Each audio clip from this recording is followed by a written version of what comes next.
नमस्कार दोस्तों, यह भूतिया घटना उत्तम कुमार जी के साथ घटी थी और अब आगे की कहानी मैं उन्हीं के शब्दों में जारी रखूंगी।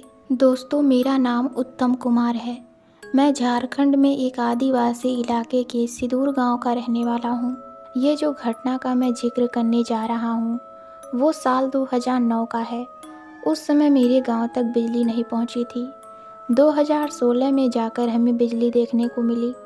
उससे पहले मेरे गांव में रात को घनघोर अंधेरा छा जाता था।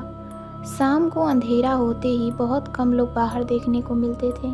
ये घटना बरसात के दिनों की है। एक दिन मैं अपनी साइकिल से कुछ सामान खरीदने एक छोटे से मार्केट में गया था, जो कि लगभग 9 से 10 किलोमीटर दूर है। सामान खरीदते खरीदते पता ही नहीं चला कि कब अंधेरा हो गया। अंधेरा होते ही बारिश शुरू हो गई।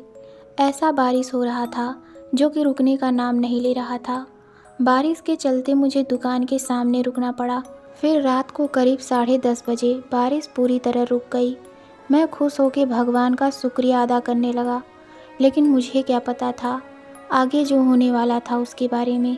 बारिश रुकते ही मैं घर जाने लगा, लेकिन कीचड़ और पत्थर के कारण मैं ज़्यादा स्पीड से नहीं जा पा रहा था।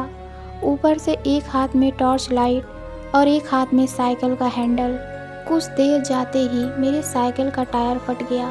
मेरे पास और कोई चारा नहीं था सिवाय पैदल जाने के। गांव पहुंचने में करीब 2 से 3 किलोमीटर बाकी था और टाइम करीब 12:30 बज रहे थे। उस समय मुझे कुछ बारात में बजने वाले बैंड की आवाज़ सुनाई दिया। मैं खुश हो गया और सोचने लगा चलो लोग इधर हैं, और ऊपर से बाराती। मेरा डर खत्म होने लगा था। जैसे जैसे मैं करीब जा रहा था, मुझे आवाज़ ज़ोर ज़ोर से सुनाई दे रहा था। मैं खुशी से जा रहा था, लेकिन ये जो खुशी थी वो डर में बदलने वाली थी।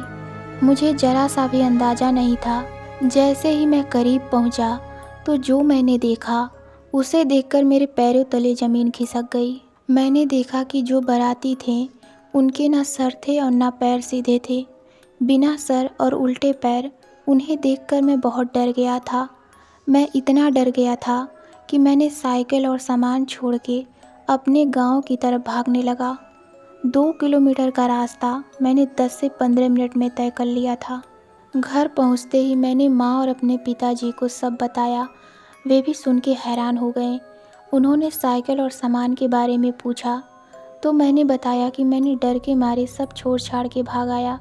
फिर हमने तय किया कि सुबह जल्दी जाके देखेंगे। अगर नसीब अच्छा हुआ तो सामान और साइकिल दोनों मिल जाएंगे। फिर मैं और पिताजी दोनों सुबह सुबह गए उस जगह पर जहां मैंने सामान और साइकिल को छोड़ा था। वहां जाके देखा तो साइकिल और सामान बिखरा पड़ा है। फिर पिताजी ने पूछा, कहाँ तुमने वो बिना सर और उल्टे पैर वाले भूतों को देखा था? मैं वहां पर उनको लेके गया तो वहां पर हमने कुछ बड़े बड़े पैरों के निशान मिले। फिर हम लोग साइकिल को लेके घर आ गए। उस रात मेरा नसीब अच्छा था कि मैं बच गया। उस भयानक रात को मैं कभी नहीं भूल पाऊंगा। तो दोस्तों, आपको ये कहानी कैसी लगी हमें कमेंट में ज़रूर बताइए। तो मिलते हैं अगली कहानी में। धन्यवाद।